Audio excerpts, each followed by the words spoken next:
প্রিয় দর্শক, আপনাদের শুভেচ্ছা জানিয়ে গ্রামীণফোন আজকের সংবাদপত্র শুরু করছে। আমি মীর মাসুদুজ্জামান। সংবাদপত্রের শিরোনামকে ঘিরে চলমান পরিস্থিতি নিয়ে আলোচনার নিয়মিত এই আয়োজনে আজ আমাদের সঙ্গে রয়েছেন দৈনিক ভোরের কাগজের সম্পাদক শ্যামল দত্ত। আমরা স্বাগত জানাচ্ছি আপনাকে। সংবাদপত্রের শিরোনামগুলো দেখে আলোচনা শুরু করছি। দৈনিক ইত্তেফাক, মোবাইল বাজারে রাজত্ব মেড ইন জিঞ্জিরার, সপরিবারে পালিয়েছেন পরিকল্পনাকারী রাজ্জাক, টার্গেট কিলিং। বাংলাদেশ প্রতিদিন, 7 দিনের মধ্যে মীর কাসেমের ফাঁসি। দৈনিক জনকণ্ঠ, রিশার খুনি গ্রেফতার। মানবজমিন, ঢাকা হামলার সময় আইএসের বড় ভূমিকায় ছিল আদনানি, জঙ্গি সংশ্লিষ্টতা পুলিশের তালিকায় নিখোঁজ 40।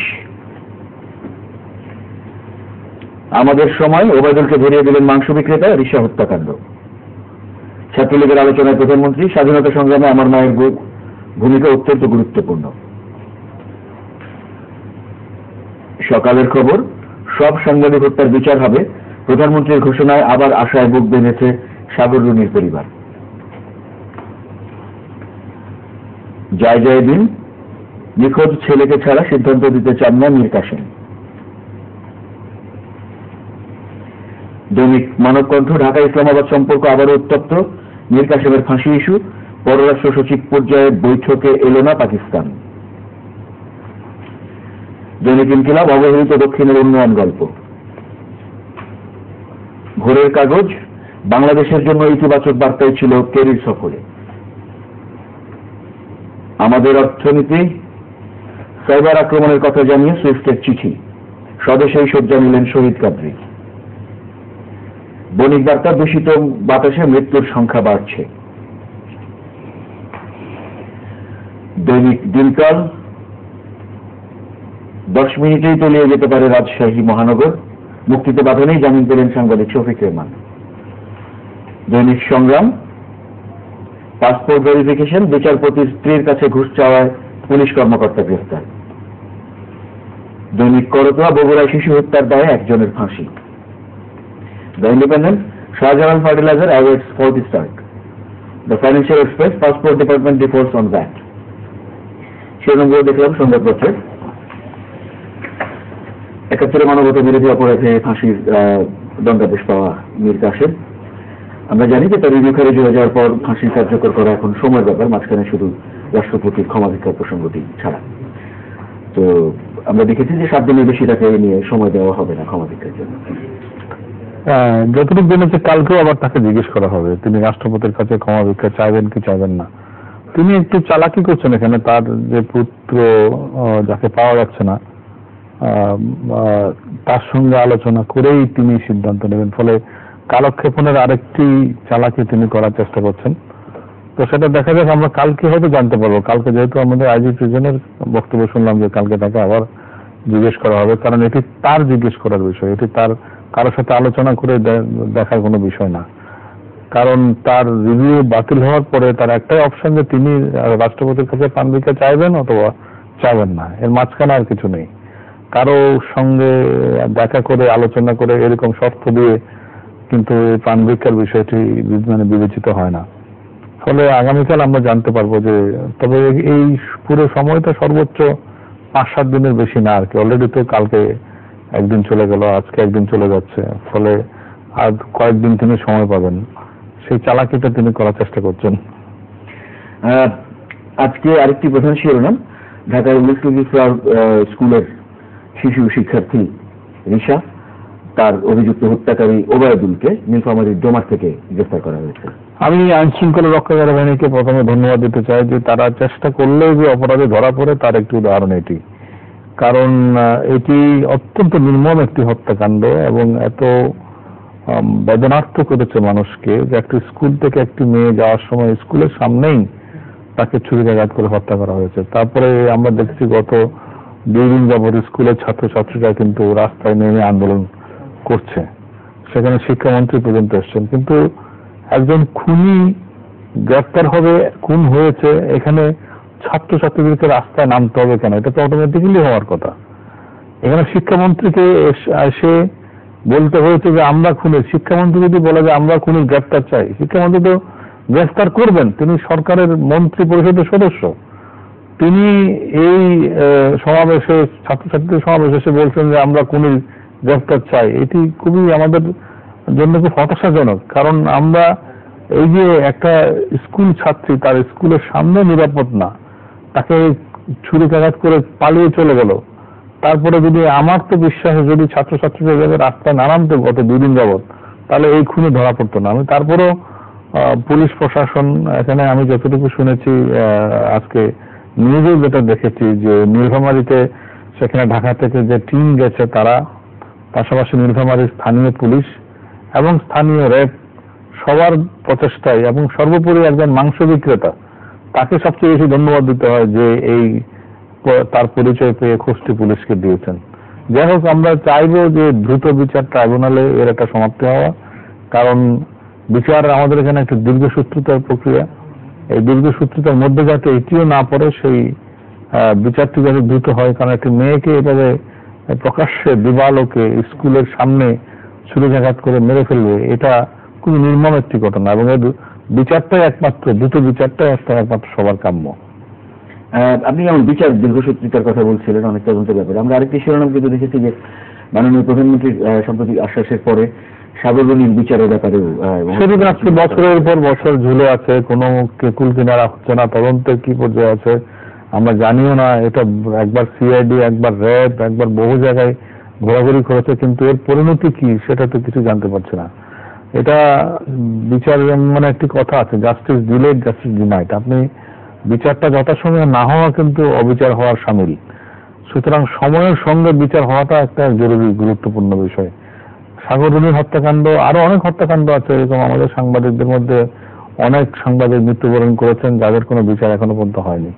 ফলে সেই বিচারগুলো জরুরিভাবে হবে সেই প্রত্যাশা করছে। আমরা মাঝখানে দেখেছিলাম আমাদের সাংবাদিক নেতৃবৃন্দ বেশ জোরালো আন্দোলন গড়ে তুলেছিলেন, কিন্তু সেই আন্দোলন এখন স্থিমিত। এটি নিয়ে কিন্তু আমরা শুধুমাত্র তাদের মৃত্যুবার্ষিকীতে মাঝে মাঝে আমরা এই নিয়ে কথা বলি, তারপর কিন্তু আর সারা বছর এই নিয়ে আর কোনো কর্মসূচি থাকে না, সাংবাদিকদের কোনো বক্তব্য থাকে না। আজকে যদি টানা সাংবাদিকরা যদি এই যে উইস লিটল ফ্লাওয়ার স্কুলের ছাত্রছাত্রীরা দেখিয়ে দিয়েছে যে ছোট ছোট কমলমতি স্কুলের বাচ্চারা, তারা 2 দিন ধরে যে কষ্ট করেছে, তার ফল হচ্ছে ওবায়দুলের গ্রেপ্তার। আমরা যদি সাংবাদিকরা এরকম রাস্তা অবরোধ করে যদি বসে থাকতে পারতাম, হয়তো সাগররণীর বিচারক হয়তো হয়ে যেত। আমার মনে হচ্ছে এখন আমরা সেরকম জোরালো আন্দোলন গড়ে তুলতে পারি নাই বলে এই ব্যর্থতাটা কিন্তু আমাদেরই। মার্কিন পররাষ্ট্রমন্ত্রী জন কেরি বাংলাদেশ সফর করে গেছেন, এবং তার সফর কিন্তু অত্যন্ত গুরুত্বপূর্ণ হিসেবে দেখা হচ্ছে। আমাদের দিক থেকেও যেমন কিছু কথা ছিল, যুদ্ধাপরাধী, পলাতক যুদ্ধাপরাধীদের যুক্তরাষ্ট্র থেকে ফিরিয়ে দেওয়া সহ নানান প্রসঙ্গে। যুক্তরাষ্ট্রের দিক থেকে অনেক বিষয় ছিল, সন্ত্রাস জঙ্গিবাদ দমনে একসঙ্গে কাজ করা সহ নানান প্রসঙ্গ। পলাতক যুদ্ধাপরাধী তো বেশি ছিল বঙ্গবন্ধুর হত্যাকারী খুনি রাশেদ চৌধুরী ফিরিয়ে আনার বিষয়টা, কিন্তু এটি একটি বিষয়, আলোচনার বিষয় দুদেশের মধ্যে পেন্ডিং হয়ে আছে, এবং সেখানে তিনি গুরুত্বপূর্ণ মন্তব্য করেছেন, তিনি পুরো বিষয়টা রিভিউ করবেন এই কথা দিয়ে গেছেন। এটি একটি বিষয়। দ্বিতীয় বিষয়টি, এই সফরটির গুরুত্ব আমি একটু অন্যভাবে দেখি। সেটি হচ্ছে 2014 সালের 5 জানুয়ারি যে নির্বাচনটি হলো, সেই নির্বাচনটি নিয়ে বাংলাদেশের সঙ্গে মার্কিন যুক্তরাষ্ট্রের কিন্তু এক ধরনের টানাপোড়েন তৈরি হয়েছিল। আপনি জানেন সেই নির্বাচনটি ইনক্লুসিভ হয়নি এবং সবার অংশগ্রহণ নিশ্চিত হয়নি। এই নিয়ে তৎকালীন মার্কিন রাষ্ট্রদূত ড্যান মজীনার নানা মন্তব্যের সঙ্গে সরকারের কিন্তু একটা বিরোধ তৈরি হয়েছিল। প্রায় 1.5 বছর তিনি কোনো সাক্ষাৎ পাননি মাননীয় প্রধানমন্ত্রী। তারপরে মার্শা বার্নিকাট আসার পরে কিছুটা পরিস্থিতি চেঞ্জ হয়েছে এবং যুক্তরাষ্ট্র তার অবস্থান থেকে সরে এসছে। তার প্রমাণ হচ্ছে জন কেরির বাংলাদেশ সফর। এই সরকারের আমলে তিনি এসে, আমি সবচেয়ে গুরুত্বপূর্ণ মন্তব্যটি দেখি, তিনি তো সারা দিনভর কর্মসূচি ছিল তার, ইএনকে সেন্টারে বক্তব্য রেখেছেন, আমাদের মন্ত্রীদের সঙ্গে বৈঠক করেছেন, কিন্তু সবচেয়ে গুরুত্বপূর্ণ বক্তব্যটি তিনি লিখে গিয়েছেন বঙ্গবন্ধু স্মৃতি জাদুঘরের পরিদর্শন বইতে। সেখানে তিনি এই যে হত্যার, আপনার বঙ্গবন্ধু হত্যার একটি অত্যন্ত কাপুরুষোচিত বলে মন্তব্য করেছেন, যে হত্যাকাণ্ডের সঙ্গে অনেকেই মনে করে যে মার্কিন প্রশাসনের কোন রকমের যোগাযোগ ছিল। কারণ আপনি যদি উইকিলিক্সের অনেকগুলো প্রতিবেদন দেখেন, সেই রিপোর্টগুলোতে কিন্তু সেই ধরনের ইঙ্গিত আছে। সেই সময়ের বোস্টার, যিনি মার্কিন রাষ্ট্রদূত ছিলেন এবং এখানকার সিআইএ এর যে হেড ছিলেন, তাদের ইনভলভমেন্ট খুনিদের সঙ্গে অনেক ধরনের কথাবার্তা আছে। এগুলো কিন্তু নানা গবেষণা আছে এ নিয়ে।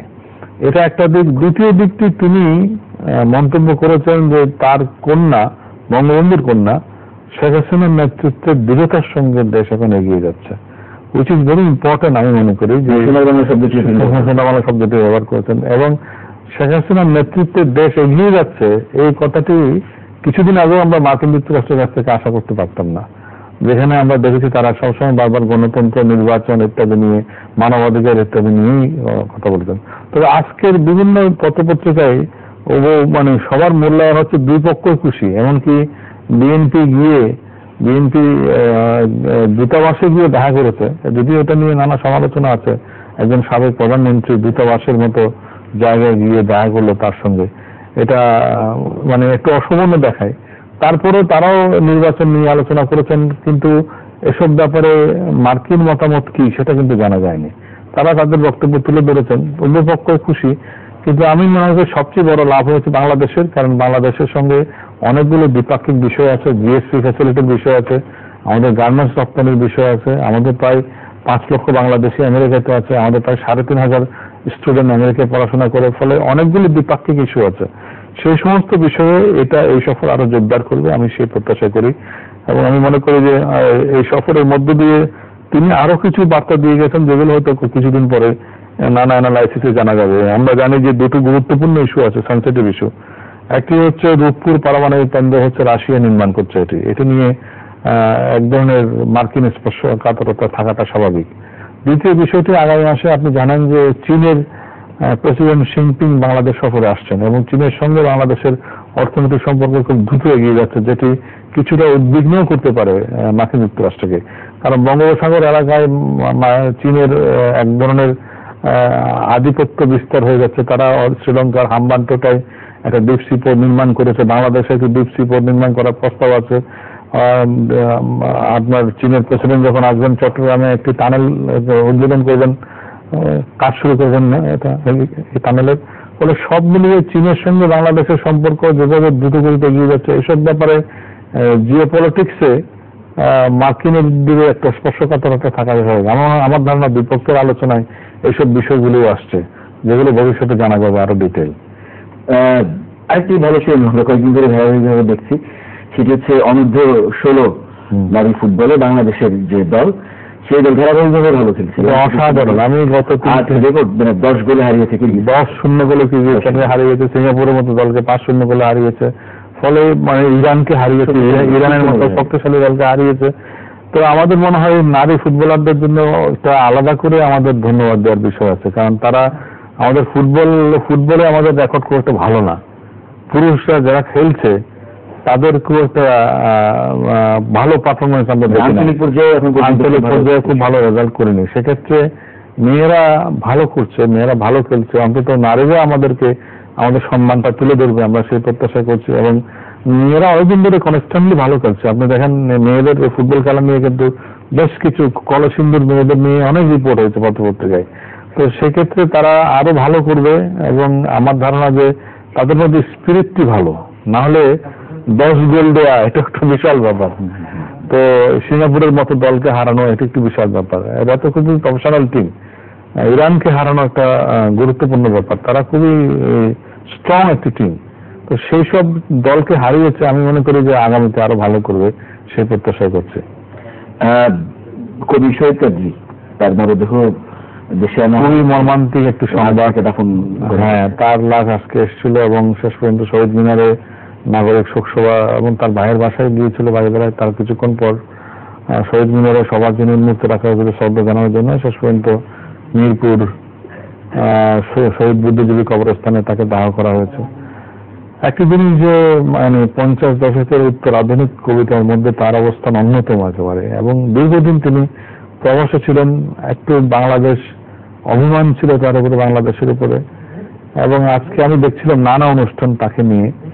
এই অভিমান, একজন কবির অভিমান থাকতেই পারে, মানে কবি মানুষ তো অভিমানী হবেই, কিন্তু আমাদের যথাযোগ্য সম্মানটা বোধহয় আমরা তাকে দিইনি তখন।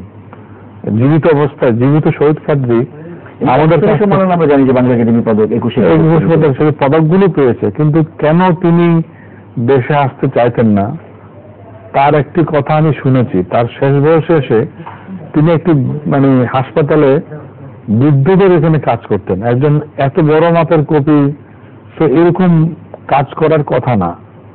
হ্যাঁ, তাকে তো আমাদের সম্মানের সঙ্গে বাংলাদেশে এসে প্রতিষ্ঠিত হওয়ার কথা। তিনি বলছিলেন আমি বাংলাদেশে গিয়ে কি করবো, এখানে অন্তত আমি এরকম একটি কাজ হলেও করছি। আমি একটি নাসির আলী মামুনকে দু একটি সাক্ষাৎকারে এই বক্তব্যটা শুনছিলাম। এটা 95 সালের শেষের দিকে দেওয়া সাক্ষাৎকার। তো সেই সময় আমরা কি আসলে দায়িত্ব অনুভব করিনি যে আমাদের কিছু করা দরকার শহীদ কাদরীর জন্য? এত বড় মাপের একজন মানুষ, এত বড় মাপের একজন কবি, উত্তর আধুনিক কবি, এরকম 50-এর একজন অত্যন্ত সফল কবি তিনি, কিন্তু দুঃখজনক হলো আমরা কিন্তু কি সেই দায়িত্বটা পালন করিনি। আজকে আমরা তারপরেও রাষ্ট্রীয় পর্যায় থেকে আমরা শোক জানাচ্ছি, তাকে বাংলাদেশে এনে যে সমাহিত করতে পেরেছি এটা একটা বড় ব্যাপার আমি মনে করবো। অনেক ধন্যবাদ আজকে সময় দেওয়ার জন্য আলোচনা করার জন্য। আপনাকে ধন্যবাদ। প্রিয় দর্শক, আপনাদেরও ধন্যবাদ।